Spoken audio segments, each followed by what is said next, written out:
Ang panalangin ni Daniel para sa kanyang bayan.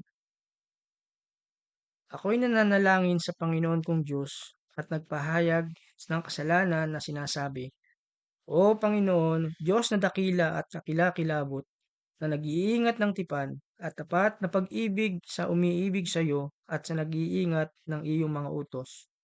Kami ay nagkasala, gumawa ng pagkakamali, kumilos na may kasamaan, nagimagsik at tumalikod sa iyong mga utos at mga batas.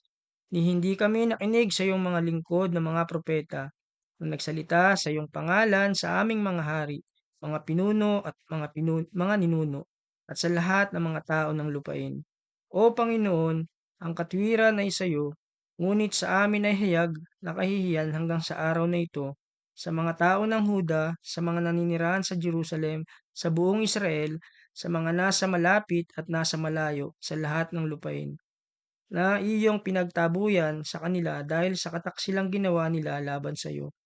O Panginoon, hayag na kahihiyan ang dumating sa aming mga hari, mga pinuno at mga ninuno, sapagkat kami ay nagkasala laban sa iyo. Panginoon naming Diyos, nagmumula ang habag at kapatawaran, sapagkat kami ay naghimagsik laban sa Kanya.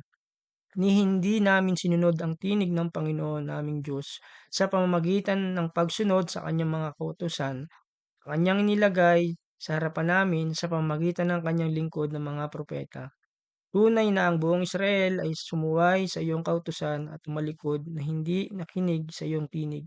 Ang sumpa na nakasulat sa kautusan ni Moses na lingkod ng Diyos ay ibinuhos sa amin sapagkat kami nagkasala laban sa Kanya.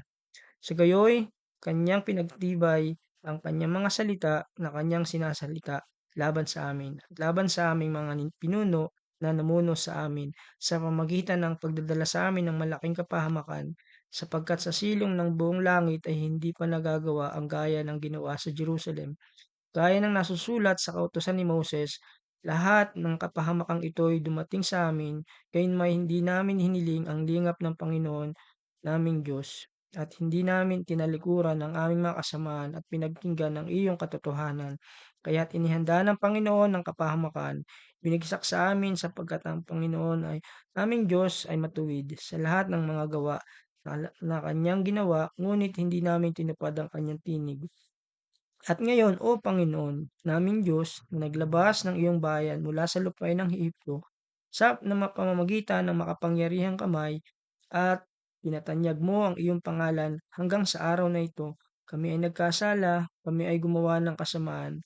O Panginoon, ayon sa lahat mong matuwid na mga gawa, ilayo mo nawa ang iyong galit at puot sa Jerusalem na iyong lungsod, ang iyong banal na bundok, sapagkat dahil sa aming mga kasalanan, dahil sa mga kasamaan ng aming mga ninuno, ang Jerusalem at ang iyong sambayan ay naging kahiyahiya sa lahat ng nasa palibot namin.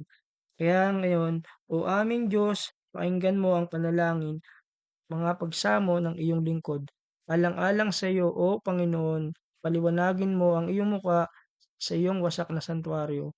O Diyos ko, ikiling mo ang iyong tainga at ikaw ay makinig. Ibukas mo ang iyong mga mata at masdan mo ang aming pagkawasak at ang lungsod na tinawag sa iyong pangalan, sapagkat hindi namin inihirap ang aming mga pagsamo sa harapan mo dahil sa aming mga katwiran, kundi dahil sa iyong dakilang gawa, kilang awa.